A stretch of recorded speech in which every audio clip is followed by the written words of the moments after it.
جب ایمان لائے ہو تو اس کے تقاضے پورے کرو. تقاضے کیا ہیں؟ ایمان ہے تو عمل درست ہونا چاہیے، ایمان ہے تو جہاد ہونا چاہیے، ایمان ہے تو جان اور مال کھپانی چاہیے. تو جو ایمان دوسرے لوگ جس طرح لائے ہیں، حمزہ بھی تو ایمان لائے ہیں، آخر ان کا راستہ تمہیں نظر نہیں آ رہا؟ ابو بکر ایمان لائے ہیں، ان کی طرح ایمان لاؤ. تو انہوں نے کیا کہا؟ انؤمن کما آمن السفہاء، کیا ہم اس طرح ایمان لائیں جیسے یہ بے وقوف لائے؟ سفیہ کا لفظ تو سبھی جانتے ہیں، یہ سفہاء کسے کہہ رہے ہیں؟ آپ نے پڑھا تو بہت مرتبہ ہوگا ان آیات کو، کبھی سوچا کس کو کہہ رہے ہیں؟ وہ ابو بکر کو کہہ رہے ہیں، وہ حمزہ کو کہہ رہے ہیں، وہ عمر کو کہہ رہے ہیں. ان کی تو مت ماری گئی، غرہ ہؤلاء دینہم، انہیں تو کوئی ہوش ہی نہیں. 2 مرتبہ حضرت ابو بکر نے وہ کام کیا ہے کہ ہر ورلڈلی وائز انسان یہ کہے گا کہ حماقت کی ہے جس کے سامنے دنیا ہے. جب ہجرت کے لیے حضور تشریف لے جا رہے تھے، 40,000 درہم کا سرمایہ تھا، جبکہ حضرت ابو بکر ایمان لائے. مکے کے چوٹی کے تاجروں میں سے تھے، جو ملک تجار کہلاتے ہیں. لیکن اب وہ روپیہ کہاں خرچ ہوا؟ بلال کو خریدا، روپیہ دے کے خریدا یا ویسے ہی خرید لیا؟ آزاد کر دیا. ابو فقی کو خریدا، آزاد کر دیا. 6 ہیں غلام اور کنیزیں محمد رسول اللہ پر ایمان لانے والے، جن کو ابو بکر نے اپنے پیسے سے خریدا اور آزاد کیا. یہ روپیہ تو پگھل رہا ہے نا. اب جو تھوڑی بہت پونجی رہ گئی ہے، تو جب حضرت حضور ہجرت کے لیے تشریف لے جا رہے، وہ ساری پونجی اپنے ساتھ لے گئے، گھر والوں کو چھوڑ کر گئے. بوڑھا باپ اندھا ابو قحافہ، بعد میں وہ بھی ایمان لے آئے. اور یہ ابو بکر ہیں کہ جن کی 3 نسلیں ایک وقت میں موجود تھی مسلمانوں کی.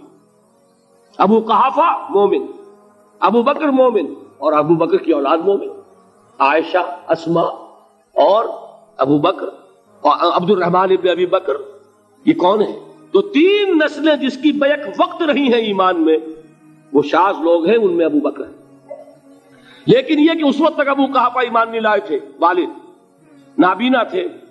تو والد ہے، بیٹیاں ہیں، حضرت عائشہ، حضرت اسما، حضرت رضی اللہ تعالی عنہما، بیوی ہے. کچھ نہیں چھوڑ کے گئے، ایک پیسہ. جب باپ کو معلوم ہوا بیٹا چلا گیا محمد کے ساتھ صلی اللہ علیہ وسلم، سخت غصے میں ہے، پیچ و تاب میں ہے. اب ہمارا کون والی وارث ہوگا؟ کون ہے ہماری خبر گیری کرنے والا؟ بیٹیوں سے پوتیوں سے اپنے پوچھتے کچھ چھوڑ کے بھی گیا کہ نہیں؟ ان کا ہاں ابا جان. کیا کیا انہوں نے؟ کبھی پڑھے ہیں واقعات؟ کچھ کنکر روڑے لیے، ایک کپڑے میں پوٹلی بنائی اور اندھے دادا کا ہاتھ اوپر پھروایا. دیکھیے دادا جان، یہ چھوڑ گئے ہیں، یہ مال ہے، یہ سونے اور چاندی کے سکے ہیں، ابا جان ہمیں ایسے نہیں چھوڑ کر گئے. واقعہ کیا ہے کہ ایک پیسہ نہیں چھوڑا ابو بکر نے گھر والوں کے لیے. سب کچھ لے گئے کہ کیا پتا محمد کے ساتھ جا رہا ہوں، کس وقت کیا ضرورت پیش آ جائے صلی اللہ علیہ وسلم. تو یہ کوئی عقل مندی کی بات ہے؟ اپنے غریبانوں میں جھانکی، آپ یہ عقل مندی کریں گے؟ کہیں چاہے نہ، یہ بات دوسری ہے. لیکن یہ کہ اس کو کون ہم میں سے عقل مندی کہے گا؟ اسی طریقے سے جب غزوہ تبوک کا وقت آیا ہے، وہ واقعہ تو بہت مشہور ہے. حضرت عمر فرماتے ہیں کہ اس زمانے میں میرے پاس اتفاقاً پیسہ بہت تھا. میں نے یہ سوچا دل میں کہ اس مرحلے پر تو میں ابو بکر سے بازی لے جاؤں گا. مسابقت ان میں بھی تھی، لیکن نیکی کی مسابقت، خیر کی مسابقت، انفاق فی سبیل اللہ کی مسابقت. تو میں نے سوچا کہ میں بازی لے جاؤں گا. میں نے کیا کیا؟ کل دولت جو تھی اس کے 2 حصے کیے. ایک حصہ گھر رکھا اور ایک لا کے حضور کی خدمت میں پیش کر دیا. حضور نے پوچھا کہ عمر گھر والوں کے لیے کچھ چھوڑا؟ کہ جی ہاں، نصف کیا میں نے، نصف اللہ کی راہ میں حاضر ہے، نصف چھوڑایا. ٹھیک ہے. اب وہ آئے ابو بکر، پوچھا حضور نے ابو بکر گھر والوں کے لیے کچھ چھوڑا؟ کہ نہیں، صدیق کے لیے ہے خدا کا رسول، بس گھر میں اللہ اور اس کے رسول کے نام کے سوا کچھ نہیں چھوڑا. یہی ہے نا، پروانے کو چراغ ہے، بلبل کو پھول، بس. اور صدیق کے لیے ہے خدا کا رسول، بس. مجھے گھر والوں کے لیے کچھ نہیں چاہیے. یہ کام جو ہے، تو یہ جن کا ہم اس وقت ذکر پڑھ رہے ہیں منافقین، ان کے نزدیک حماقت تھی یا عقل مندی تھی؟ یہ سمجھداری تھی یا بے وقوفی تھی؟ وہ ہے جو بات کہہ رہے ہیں کہ جب ان سے کہا جاتا ہے ایمان لاؤ بھلے لوگوں کی طرح جیسے دوسرے لوگ ایمان لائے ہیں، تو کیا کہتے ہیں؟ انؤمن کما آمن السفہاء الا انہم هم السفہاء ولکن لا یعلمون. آگاہ ہو جاؤ، اصل احمق یہ ہے، اصل بے وقوف یہ، انہیں نہیں پتا کہ حقیقت کیا ہے، نفع کیا ہے، نقصان کیا ہے. وہ جو بات میں نے سورۃ العصر میں بیان کی تھی، والعصر ان الانسان لفی خسر الا الذین آمنوا وعملوا الصالحات وتواصوا بالحق وتواصوا بالصبر. جس کے ذہن اور قلب پر یہ صورت کندہ ہو جائے گی، اس کے نزدیک عقل مندی یہ ہے کہ سب کچھ اللہ کی راہ میں لگا دو. جس کے دل میں یہ بات بیٹھی نہیں، اس کے لیے عقل مندی یہ ہے کہ بچا بچا کر رکھو، چھپا چھپا کر رکھو، سنبھال سنبھال کر رکھو. عقل مندی کا اس میں تقاضا کچھ اور، اس میں تقاضا کچھ اور. لیکن یہاں بھی فرمایا وَلَٰكِن لَا يَعْلَمُونَ، انہیں ابھی علم نہیں ہے اس کا. اس سے پہلی آیت میں بھی فرمایا وَلَٰكِن لَا يَشْعُرُونَ، انہیں شعور نہیں ہے. دیکھیے میں آپ کو بتا رہا تھا، یہ وہ غیر شعوری نفاق ہے، یہ بڑھتا چلا جا رہا ہے.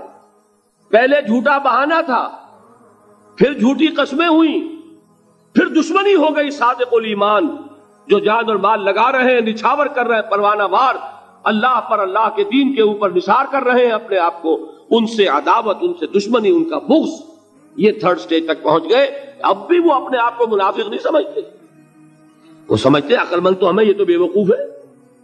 ہم ہیں اصل میں بھائی، سمجھ کے چلنا چاہیے، تیل دیکھنی چاہیے، تیل کی دھار دیکھنی چاہیے، دائیں بائیں دیکھنا چاہیے، حفاظت کا بھی خیال ہونا چاہیے. یہ ساری چیزیں تو عقل مندی ہے نا دنیا کے اعتبار سے. تو وہ تو انہیں بے وقوف سمجھ رہے ہیں، اپنے آپ کو منافق کہاں سمجھیں گے؟ چاہیے ٹھیک ہے بھائی، دین بھی چاہیے لیکن دنیا کی فکر بھی چاہیے کہ نہیں؟ یہ آپ کہتے ہیں کہ نہیں کہتے؟ یہ تو بات آپ نے بہت دفعہ سنی بھائی، ٹھیک ہے دین بھی ہونا چاہیے لیکن دنیا بھی تو ہونی چاہیے کہ نہیں؟ یہ ہے سمجھ دنیا کی، یہ ہمارے معیارات ہیں. یہی وجہ ہے کہ دین ذلیل سے ذلیل تر ہو رہا ہے. دین وہ جو میں نے حال ہی کے اشعار سنائے تھے کہ پستی کا کوئی حد سے گزر نہ دیکھے، اسلام کا گر کر نہ ابھر نہ دیکھے، مانے نہ کبھی کہ مد ہے ہر جزر کے بعد دریا کا ہمارے جو اتر نہ دیکھے. یہ دریا چڑھا کب تھا؟ جب صحابہ کرام نے وہ فینیٹسزم جس کو آج ہم کہیں گے، اس کا جب مظاہرہ کیا، اس کا ثبوت دیا، دامے درمے سخنے، جان مال تن دھن سب لگا دیا، تو اللہ کے دین میں بہار آ گئی، رونق آ گئی، دین کا غلبہ ہو گیا. اور جب ہم اپنے سمجھ کر رکھیں گے تو ظاہر بات ہے کہ اس کا تو پھر جو حشر ہوگا وہ وہی. دین میں کمزوری، ہماری دنیا جو ہے پھل رہی ہے، پھول رہی ہے، دین جو ہے وہ کمزور ہوتا چلا جا رہا ہے. یہ ہے تھرڈ سٹیج اس نفاق کی کہ جس کے بعد اب کوئی امکان واپسی کا نہیں ہے. یہ غیر شعوری نفاق جان لیجئے کہ یہ نہیں ہے کہ ماضی ہی ماضی میں تھا، اب اس کا کوئی امکان نہیں. یہ نہ سمجھیے اب بھی یہ نفاق جو ہے، یہ میں بتا دوں آپ کو، ایک عام آدمی ہے، دین کا تقاضا ہی سامنے نہیں ہے، اسے پتہ ہی اتنا ہے کہ اللہ کے دین کا تقاضا نماز روزہ، وہ نماز روزہ کر رہا ہے، اس پر نفاق کا حملہ نہیں ہوگا. اس کو آپ کہہ دیں کہ اس کی سمجھ کم ہے، اس کا شعور کم ہے، اسے پتہ نہیں ہے، دین کے تقاضوں سے واقف نہیں ہے، وہ بچا ہوا ہے، وہ محفوظ ہے. وہ جو میں نے آپ سے کہا تھا پرسوں، اور ایک صاحب نے جواب دیا مجھے بعد میں کہ آج آپ نے جو بات کہی ہے تو کل لوگ کم آئیں گے. آپ نے ڈرا دیا کہ یہ جو تقاضے دین کے سامنے آ رہے ہیں تو اس سے ذمہ داری بڑھ رہی ہے. اب جس نے سمجھ لیا ہے پھر پیچھے رہے، وہ نفاق کے خطرے میں ہے. جسے سمجھ ہی نہیں ہے وہ پھر بھی کوئی نہ کوئی عذر پیش کر سکے گا کہ اللہ ان مولویوں سے پوچھ جنہوں نے ہمیں بتایا نہیں، انہوں نے تو دین کے تقاضے ہمیں یہ بتائے نہیں، انہوں نے تو ہمیں نور اور بشر میں چکر دے کے لڑائے رکھا. ان سے پوچھ، اصل جو مجرم جو ہے وہ یہ ہے.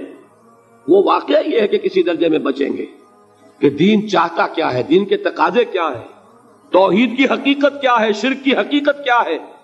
اس کی طرف اگر توجہ ہی نہیں دلائی جا رہی اور اس غریب کو پتہ ہی نہیں، اسے پتہ ہی صرف یہ ہے کہ کھڑے ہو کر سلام پڑھنے میں اتنا فائدہ ہوتا ہے، وہ پڑھ رہا ہے بیچارہ. لہذا اس کا معاملہ آسان ہے بنسبت اس شخص کے کہ جس کے سمجھ میں آ گیا ہو، بات اس نے پالی ہو، دین یہ چاہتا ہے، دین اپنا غلبہ چاہتا ہے. علامہ اقبال نے غالب پر ایک جو نظم لکھی ہے باغ درا میں ہے، اس کا ایک شعر بڑا پیارا ہے. گیسوئے اردو ابھی منت پذیر شانہ ہے، شمع یہ سودائی یہ دل سوزی یہ پروانہ ہے. یہ دین جو ہے یہ تو چاہتا ہے کہ اہل ایمان پروانہ وار اس شمع پر نثار ہو جائے، جانے لگا دے. گردنیں کٹوا دے. وَلَا تَقُولُوا لِمَنْ يُقْتَلُ فِي سَبِيلِ اللَّهِ أَمْوَاتٌ بَلْ أَحْيَاءٌ وَلَكِنْ لَا تَشْعُرُونَ. اور اگر اس سے پیچھے ہٹیں گے، قدم پیچھے ہٹا نہیں کہ نفاق کی زد میں آئے نہیں. وہ نفاق کی پہلی stage, second stage, third stage, وہاں پہنچ گئے، واپسی نہیں. اس کے لیے ایک اور دو آیات میں چاہتا ہوں کہ اس سے اس حقیقت کو اور سمجھ لیں اچھی طرح، تاکہ کوئی اشکال نہ رہ جائے. ایک آیت تو میں نے شروع میں پڑھی تھی، ایک نہیں ہے، یعنی ایک جگہ سے سورہ عنکبوت، اور ایک آیت ہے سورہ حج کی، وہ میں نے شروع میں تلاوت نہیں کی. سورہ حج کی آیت دیکھیے، اس قدر پیاری آیت ہے. دوسرے رکوع کے اندر آپ کو آیت ملے گی، سورہ حج 17ویں پارے میں ہے، نصف کے بعد شروع ہوتی ہے، اور اس کے دوسرے رکوع میں وَمِنَ النَّاسِ، اور لوگوں میں سے کچھ ایسے بھی ہیں، مَن يَعْبُدُ اللَّهَ عَلَى حَرْفٍ، جو اللہ کی بندگی کرنا چاہتے ہیں کنارے پر کھڑے ہو کر. ایک ہے منجدھار میں کودنے والے کہ ہر جباد آباد ماں کشتی دراب انداختے، جیسے کہ طارق نے کیا تھا، ادھر ساحل اندلس پر قدم رکھا، ادھر کشتیوں میں آگ لگا دی. کہ کسی کے دل میں خیال ہی نہ آئے کہ واپسی بھی ہے، کوئی کسی کے ذہن میں سوال ہی پیدا نہ ہو کہ اب گھر واپس جانا ہے. طارق چمر کنارے اندلس سفینہ سوخت، گفتند کارے تو رہے عقل و خرد خطاست. دیکھیے وہی عقل اور بے وقوفی والی بات آ گئی. لوگوں نے کیا یہ طارق کیا کیا، عقل مندی کی روح سے تو یہ غلطی کی تم نے. عقل تو یہ سکھاتی ہے کہ ذرا سنبھل کر چلو، جذبہ یہ کہتا ہے کہ نہیں، واپسی کا کوئی سوال نہیں. اس نے اقبال نے یہی نقشہ کھینچا ہے کہ بے خطر کود پڑا آتش نمرود میں عشق، عقل ہے محو تماشائے لبے بام ابھی. عقل تو کودنے کا مشورہ نہیں دیتی، جذبہ اور عشق اور محبت جو ہے وہ کہتا کودو.